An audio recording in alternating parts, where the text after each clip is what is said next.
আমি একবার মামা বাড়ি গিয়ে মামির হাতে এই আলু দিয়ে ম্যাগির রেসিপিটা খেয়ে অবাক হয়ে গিয়েছিলাম। নাক সিটকিও না, আলু দিয়েও ম্যাগি বানানো যায়। একবার এই রেসিপিটা বানিয়ে খেয়ে দেখো, তাহলে বুঝতে পারবে আমি সত্যি বলছি কিনা মিথ্যা। সবার প্রথমে আমি এখানে 2 প্যাকেট ম্যাগি সেদ্ধ করে জল ঝরিয়ে নিয়েছি। তারপর আলু, পেঁয়াজ আর লঙ্কা একটু ঝুরি ঝুরি করে কেটে নিয়েছি। এবার একটা কড়াইতে সর্ষের তেল গরম করে ওতে একে একে পেঁয়াজ কুচোনো, আলু দিয়ে ভালো মতো নাড়াচাড়া করে একটুক্ষণ ঢেকে দিতে হবে। তারপর ঢাকনাটা খুলে সামান্য একটু হলুদ গুঁড়ো, পরিমাণ মতো লবণ আর ম্যাগি মশলাটা দিয়ে নেড়ে চেড়ে নিতে হবে।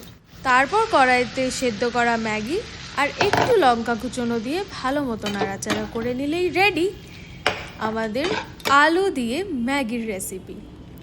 তো কি ভাবছো, এই রেসিপিটা একবার বানাবে তো? দেখা হচ্ছে পরের ব্লগে। টাটা।